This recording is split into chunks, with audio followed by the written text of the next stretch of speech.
अस्सलाम वालेकुम अजीज़ भाई। इस वीडियो में एक्सरसाइज 3.2 का क्वेश्चन नंबर 5 और 6 आपके सामने किया जाएगा। क्वेश्चन नंबर 5 से हम स्टार्ट करते हैं। क्वेश्चन नंबर 5 में हमें यूनिवर्सल सेट यू दिया हुआ है जिसमें A B C D E F G H I और जे एलिमेंट्स शामिल हैं, जबकि ए और बी इसके दो सबसेट्स दिए हुए हैं और हमें कहा जा रहा है कि हमने जो डिमॉर्गन के लॉज हैं इन तीनों सेट्स के लिए उनको वेरीफाई करना है और फिर उसके बाद उनकी वेन डायग्राम्स जो है उनको भी बनाना है। तो इसके सोल्यूशन की तरफ चलते हैं। सो जो हमें दो सेट्स गिवन है उनको हम पहले तो लिखते हैं सोल्यूशन के अंदर सेट यू और सेट ए और सेट बी। सो उसके बाद जो डिमॉर्गन के लॉज हैं, डिमॉर्गन के लॉज की अगर मैथमेटिकल फॉर्म देखी जाए तो ये फर्स्ट लॉ मैंने लिखा हुआ है जो कि A union B whole complement equal to A complement intersection B complement के इक्वल होता है। सो इसको हम सॉल्व करना शुरू करेंगे। तो इसकी सबसे पहले तो हमें लेफ्ट हैंड साइड जो है उसको लेना पड़ेगा। लेफ्ट हैंड साइड में ब्रैकेट के अंदर जो प्रोसेस हो रहा है ए यूनियन बी, इसको हम सबसे पहले लेंगे। सो सेट ए और बी लिखे जाएंगे और मिडिल में यूनियन का साइन आएगा जिस तरतीब से हमारे पास ये लिखा हुआ है। सो ए और बी दोनों सेट्स का जो यूनियन है उसमें ये दोनों सेट्स के जो एलिमेंट्स हैं उनको कंबाइन कर दिया जाएगा। उसके बाद कंबाइन करने के बाद हम देखते हैं कि इसका आंसर हमारे पास A B C D E F G H I I इसमें प्रेजेंट नहीं है और जे इनके ऊपर जो है वो मुश्तमिल आ जाएगा हमारे पास। उसके बाद हम नेक्स्ट स्टेप पे चलते हैं जिसमें हमें ए यूनियन बी का होल कॉम्प्लीमेंट जो है वो लेना है। सो ए यूनियन बी का जो कॉम्प्लीमेंट है उसको हम लिखेंगे तो उसका जो फॉर्मूला है या जो उसका तरीकाकार है वो होता है कि जिस भी सेट का आपने कॉम्प्लीमेंट लेना है उसको यू में से माइनस करना है। तो हम U minus A union B करेंगे क्योंकि हमने ए यूनियन बी का जो है कॉम्प्लीमेंट फाइंड आउट करना है। सो पहले सेट यू लिखा जाएगा, उसके बाद माइनस जो ए यूनियन बी फाइंड किया है ऊपर हमने उसको हम लिखेंगे और उसके बाद हम माइनस जब करते हैं तो माइनस में हमने देखना होता है कि हमारा जो फर्स्ट सेट यू है उसके कौन कौन से एलिमेंट, जिस सेट का हमने कॉम्प्लीमेंट निकालना है उसमें कौन कौन से एलिमेंट नहीं है यू सेट के। सो यहाँ पे हमें सिर्फ एक एलिमेंट ऐसा नज़र आ रहा है आई जो कि यू में प्रेजेंट है, लेकिन जो हमारा सेट ए यूनियन बी आया था उसमें वो प्रेजेंट नहीं है। सो ए यूनियन बी का जो होल कॉम्प्लीमेंट आ जाएगा वो आई एलिमेंट के इक्वल आ जाएगा। तो ये इस तरीके से लेफ्ट हैंड साइड हमारी जो है वो सॉल्व हो जाएगी। उसके बाद राइट हैंड साइड पे हम जब चलते हैं तो राइट हैंड साइड को फाइंड आउट करने के लिए हमें ए का कॉम्प्लीमेंट और बी का कॉम्प्लीमेंट पहले फाइंड करना पड़ेगा। तो उसके लिए पहले ए का कॉम्प्लीमेंट और बी का कॉम्प्लीमेंट फाइंड किया। सो ए का complement equals to U minus A होगा। सो यू सेट में से ए सेट के जो एलिमेंट्स हैं उनको माइनस करेंगे तो जो रिमाइंडर एलिमेंट्स आ जाएंगे, रिमेनिंग एलिमेंट्स ऐसे एलिमेंट्स जो यू में होंगे और सेट ए में नहीं होंगे वो हमारे पास इस शक्ल में आ जाएंगे ई एफ आई और जे के इक्वल। उसके बाद जो बी का कॉम्प्लीमेंट है वो फाइंड आउट किया जाएगा। सो बी के कॉम्प्लीमेंट में यू माइनस बी किया जाएगा और यू सेट में से बी सेट के जो एलिमेंट्स हैं उनको माइनस किया जाएगा। सो उनको माइनस करने के बाद हमारे पास जो एलिमेंट्स बच जाते हैं यू सेट के जो बी में मौजूद नहीं है वो ए बी जी एच आई। उसके बाद राइट हैंड साइड जो होती है हमारी वो थी A complement intersection B complement, यानी अब हमने ये जो दोनों ए कॉम्प्लीमेंट और बी कॉम्प्लीमेंट फाइंड किए थे इन दोनों का इंटरसेक्शन लेना है। तो जब दोनों को इंटरसेक्शन में लिखा जाता है सेट ए कॉम्प्लीमेंट और इंटरसेक्शन बी कॉम्प्लीमेंट को, तो उसका हमारे पास आंसर जो है वो आई के इक्वल आ जाता है। तो इस तरीके से हमने जब लेफ्ट हैंड साइड सॉल्व की थी तो उसका आंसर भी हमारे पास आई एलिमेंट के इक्वल आया था और जो राइट हैंड साइड हमने सॉल्व की है उसका आंसर भी हमारे पास आई के इक्वल आया। उसके बाद जो नीचे आपको एक वेन डायग्राम की मदद से इस सारे प्रोसेस को जो है वो मैंने शो करने की कोशिश की है। इसमें हमारा ये ब्लू शेडेड जितना भी रीजन है ये आपको दो सर्कल्स जो नज़र आ रहे हैं ये सेट ए और बी और मुश्तमिल है। इसके अलावा सी और डी जो है ये दो ऐसे एलिमेंट्स हैं जो कि इन दोनों सेट्स के अंदर कॉमन है, तो इस वजह से उनको ये जो ए और बी का कॉमन रीजन है उसके अंदर इनको दिखाया गया है। उसके बाद इन दोनों एलिमेंट्स को छोड़कर ए में जो रिमाइंडर एलिमेंट्स हैं हमारे पास ए बी एच और जी हैं, जबकि बी सेट के अंदर ई एफ और जे एलिमेंट्स ऐसे हैं जो कि सेट बी में आते हैं। उसके बाद एक एलिमेंट हमारा बच जाता है आई जो ना ए में है और ना बी में है, लेकिन ये यूनिवर्सल सेट यू के अंदर एग्जिस्ट करता है, तो इसलिए इसको ए सेट और बी सेट के बाय करके लिखा हुआ है। तो जो हमारा ये ब्लू कलर शेडेड रीजन है ये सारे का सारा हमारी जो लेफ्ट हैंड साइड है A union B whole complement इसको शो करता है। हम जब ए यूनियन बी लेते हैं तो उसमें ये सारा रीजन आ जाता है हमारा जो A set B set A set B और उसके दरमियान ये जो कॉमन रीजन है उस पर मुश्तमिल है। और जब हम कॉम्प्लीमेंट लेते हैं तो हमने बेसिकली इस यू सेट में से इस एरिया को माइनस करना होता है, तो वो जस्ट आई सेट या आई एलिमेंट के इक्वल आ गया था।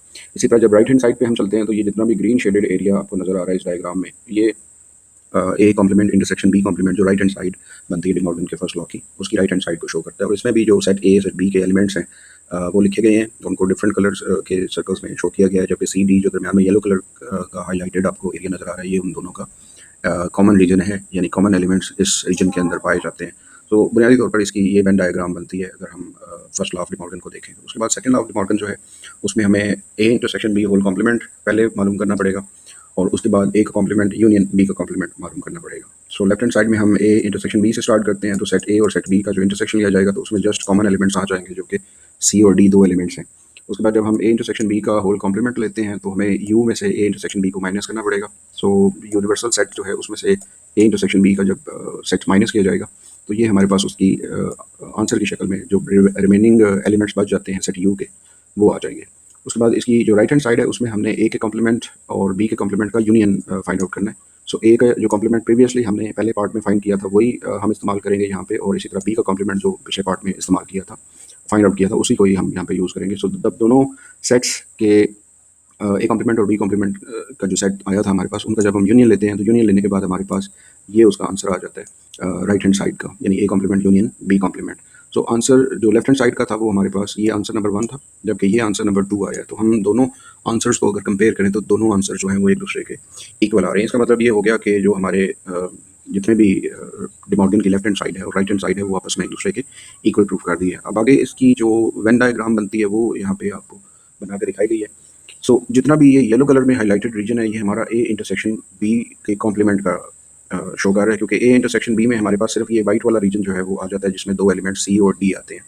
जब हमने उसका कॉम्प्लीमेंट लिया है तो मैं उसको आपके साथ रिलेट करके बता देता हूँ। जब हमने ए इंटरसेक्शन बी का कॉम्प्लीमेंट लिया था तो उसमें हमारे A B C D E F G H I J और उसमें से सी डी माइनस किया था, तो ये एलिमेंट सारे आ गए थे। और ये जितने भी एलिमेंट्स हमारे दिए हुए हैं आई को इंक्लूड करके, आई चूँकि जो है वो यूनिवर्सल सेट के अंदर था, ए सेट और डी सेट के अंदर नहीं था, तो जब हमने उसका होल कॉम्प्लीमेंट लिया है तो उसमें हमारा सी और डी चूँकि माइनस किया था, तो सी और डी को छोड़ के बाकी जितना भी एरिया हमारा बनता है, चाहे वो यूनिवर्सल सेट यू है, ए सेट है या बी सेट है, वो तमाम का तमाम रीजन उसमें इंक्लूड होगा। इसी तरह राइट हैंड साइड पे जो ग्रीन कलर का शेडेड जितना भी एरिया गिवन है वो हमारे पास ए के कॉम्प्लीमेंट यूनियन बी के कॉम्प्लीमेंट यानी right hand side of day Morgan's second law जो है उसको प्रूव करता है। तो ये दोनों डायग्राम्स चूँकि इक्वल हैं, सिर्फ कलर उनको डिफरेंट इसलिए दिया गया है ताकि लेफ्ट हैंड साइड और राइट हैंड साइड में डिफ्रेंशिएशन की जा सके। तो इन दोनों को देख के आपको लग रहा है कि ये दोनों जो डायग्राम्स है वो सेम है, क्योंकि लेफ्ट हैंड साइड और right hand side day Morgan के लॉ की इक्वल आई है। उसके बाद हमारा नेक्स्ट क्वेश्चन नंबर 6 हम देख लेते हैं। क्वेश्चन नंबर 6 में हमें उसने यूनिवर्सल सेट दिया हुआ है और उसके साथ एक ए सेट दिया हुआ है। यूनिवर्सल सेट 1 से लेकर 20 तक तमाम नेचुरल नंबर्स पर मुश्तमिल है, जबकि सेट ए जो है वो जस्ट ऑड नंबर्स हैं 1 से लेकर 19 तक। अब इन दोनों सेट्स को यूज़ करके उसने कुछ हमें चीज़ें दी हुई हैं जो कि हमने प्रूव करनी है। तो फर्स्ट पार्ट में A union A complement equal to U prove करना है। सेकंड पार्ट में हमने ए इंटरसेक्शन यू लेना है और उसका आंसर ए के इक्वल प्रूव करना है कि आता है। और इसी तरह थर्ड जो पार्ट है उसमें हमने प्रूव करना है कि ए और ए के कॉम्प्लीमेंट का जो इंटरसेक्शन होता है वो एम्प्टी सेट के इक्वल होता है। तो इसके सोल्यूशन की तरफ चलते हैं। तो सोल्यूशन में हम सबसे पहले यूनिवर्सल सेट और ए सेट जो हमें गिवन थे स्टेटमेंट के अंदर उनको हमने लिया। फर्स्ट स्टेप में हम ए का कॉम्प्लीमेंट, चूँकि हमने ए के कॉम्प्लीमेंट को यूज़ करना है पार्ट 1 और पार्ट 2 में, तो पार्ट 3 में भी बल्कि इसका यूज़ है। तो पार्ट 1 के लिए ए कॉम्प्लीमेंट पहले फाइंड किया जाएगा जो कि हमारे पास यू माइनस ए के इक्वल आएगा, और यू सेट नेचुरल नंबर्स हैं 1 से लेकर 20 तक, जबकि ए जो है वो ऑड नंबर्स हैं 1 से लेकर 19 तक। सो नेचुरल नंबर में से ऑड नंबर निकाल दें तो बाकी जो है वो हमारे पास इवन नंबर्स बच जाते हैं। तो ये ए कॉम्प्लीमेंट के इक्वल आ गया। तो फर्स्ट पार्ट में हमें उसने कहा था कि ए यूनियन ए कॉम्प्लीमेंट को आपने प्रूव करना है कि वो यू के इक्वल होता है।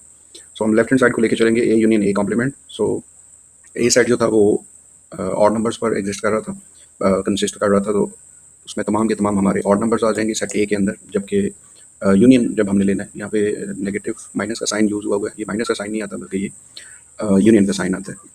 सो यहाँ पे यूनियन का साइन होगा। यूनियन जब लेंगे ऑड नंबर्स का और इवन नंबर्स का, तो वो हमारे पास नेचुरल नंबर आ जाएंगे 1 से लेकर 20 तक। अब ये जो 1 से लेकर 20 तक नंबर्स आए हैं हमारे पास, ये हमारा सेट यू जो है अगर हम उसको देखें उसके साथ कंपेयर करें तो वो उसके इक्वल आ गया। इसका मतलब है कि हम फाइंड आउट कर रहे थे ए यूनियन ए का कॉम्प्लीमेंट, और वो आंसर हमारे पास जो राइट हैंड साइड पे आया वो यू सेट के इक्वल आ गया। तो इस तरीके से हमारा जो पार्ट 1 है वो इसका प्रूव हो जाता है। फिर उसके बाद सेकंड पार्ट में हमने ए का इंटरसेक्शन लेना था यूनिवर्सल सेट यू के साथ, और वो प्रूव करना है हमने कि वो ए के इक्वल आता है। So A intersection U left hand side हम लेंगे, पहले सेट ए लिखेंगे जो कि 1, 3, 5 और 19 पर कंसिस्ट कर रहा है, जबकि जो सेट हमारे पास यू है 1, 2, 3 अप टू 20 उस नेचुरल नंबर्स पर कंसिस्ट कर रहा है। सो अगर हम ऑड नंबर्स और नेचुरल नंबर्स अप टू 20 को अगर उनका इंटरसेक्शन है तो वो हमारे पास ऑड नंबर्स का सेट ही बनता है। सो ये जो हमारे पास ऑड नंबर्स का सेट बन रहा है ये ए जो है उसके इक्वल आता है, यहाँ पे ये एस जो है वो नहीं आएगा। सो ए के इक्वल आ गया, तो हमने प्रूव भी यही करना था कि ए इंटरसेक्शन यू जो होता है वो ए के इक्वल होता है। तो इस तरीके से हमारा ये जो सेकंड पार्ट था उसको भी हमने प्रूव कर दिया कि A intersection U equals to A set. Third जो पार्ट है इसमें उसमें हमने प्रूव करना है कि A intersection A complement equal to empty set होता है। सो ए हमारे पास पहले से मौजूद था 1, 3, 5 अप टू 19, और ए का कॉम्प्लीमेंट हम पहले ऊपर मालूम कर चुके हैं जो कि 2, 4, 6 इवन नंबर्स अप टू 20 तक आता है। सो अगर हम ऑड नंबर्स और इवन नंबर्स में कुछ कॉमन निकालना चाहें, इंटरसेक्शन लें, तो वो एम्प्टी सेट आएगा क्योंकि इनमें कुछ भी जो है वो कॉमन नहीं होगा। तो इस तरीके से हमारा जो थर्ड पार्ट है वो कंप्लीट हो जाता है।